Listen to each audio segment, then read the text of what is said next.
within our cycle of influence is when they're in our cycle of concern. Now we start talking. At that time, there is nothing we can do.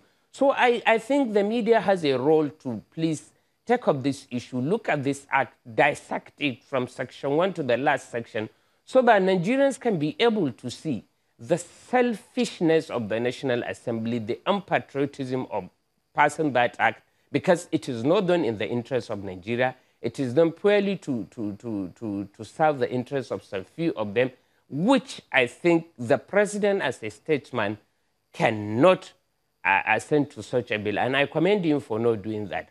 And I think the talk of whether this the non-signing of the act will not give us a free and credible election, I don't think it's neither here nor there, because the 2015 election was conducted under the present Electoral Act, which is just to be one of the free and fairest elections we had in this country.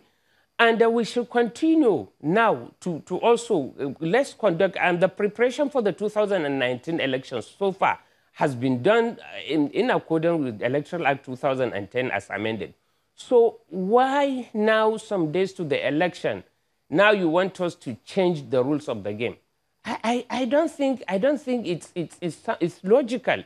So let PDP, if they think they have the popularity, the acceptability of the Nigerian people, let them go there and seek for their vote. I mean, we in APC are not afraid of election. Mr. Musa, whatever happens. Yes, thank you. Hold your thoughts. Let's get the reaction from Mr. Lemona.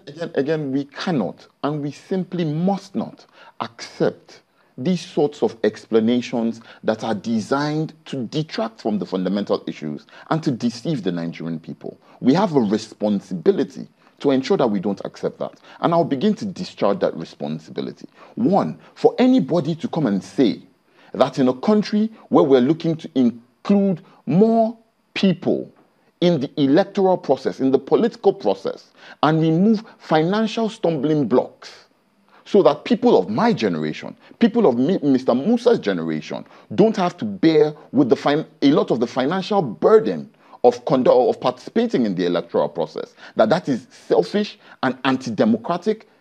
I mean, come on.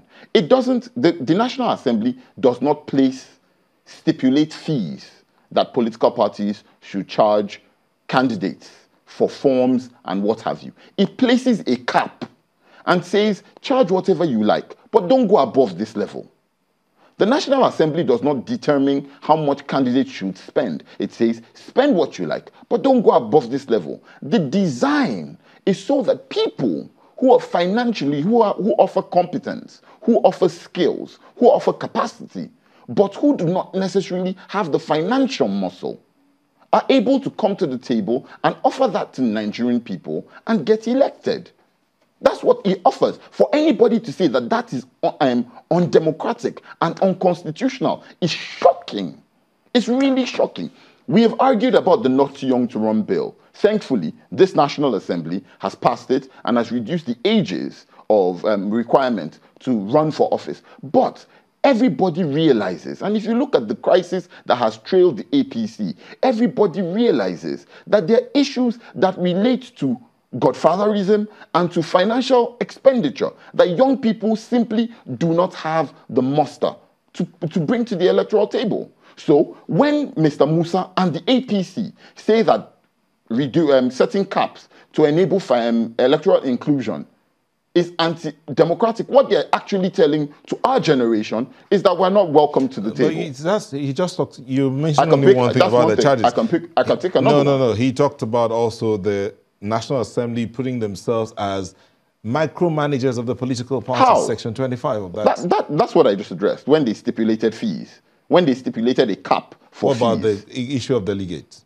How? Making themselves statutory delegates. Oh, no, that was a figure of speech. That was a figure of speech. There's nowhere that the National Assembly makes themselves. No, National Assembly doesn't do that. What they do is that they stipulate caps for electoral expenditure for elections, one, and then they stipulate caps for how much political parties should charge fees. I know people who ran for elections in this current electoral cycle who were told, for instance, a friend of mine who ran for House of Reps was told you had to pay when I finished charging him for fees for elections, his total for forms alone, his total fees exceeded 5 million naira. How? How? Then if, as a young man, right, you spend 5 million naira, is that not how we encourage corruption? Is that not how we place a burden on people that when they get into office, they feel the need to recoup the money that they spent? But then again, let's not go into all these, because these things are issues that can be sorted. The fundamental issue is that card readers will help us bring a more transparent process. That's what this fight, this whole rejection is about. And I can show you, if you take into consideration the fact that of the 30-something million people who voted, 31.7 million people who voted at the 2015 presidential elections, 13.5 million of that number voted without PVCs. Of that 13.5 million number, 75% of that number voted in states where President Muhammadu Buhari won. I'll give you a few figures. Bauchi State, total number of accredited votes, 1,094,000. Total number of people who voted without PVCs, 627,000. Jigawa State, total number of accredited voters, 1.153 million. Total number of people who voted without PVCs, 744. Who won? President Muhammadu Buhari. Kano. And this data is from INEC. This data is from INEC's card reader report that was released in 2016 after the 2015 elections had been held. I'll go on. Kaduna State, total number of accredited voters, 1.746 million. Total number of people who voted without PVCs, 800,000. Kano, let me finish. Total number of accredited voters, 2.364 million. Total number of people who voted without PVCs, 1.358 million. Katsina, 1.578 million. Total number of people who voted, who were accredited. Total number of people who voted without PVCs, 1.04 million. Kebbi, it goes on and on and on. Now, that is where the fear is. The fear of the president is that these people, before I explain the fear of the president, let me tell you what happens. When you present a PVC, right, the card reader authenticates it. If you have a problem, it's one of three things. It is one of three things. One, it is either that that card is not authentic. Two, it is that you are not the owner of that card, and so the biometrics do not match with what is on INEC's database. Or three, the card reader technology failure, right? The prevalence of the first two, is what we have just explained, what I have just explained. Number three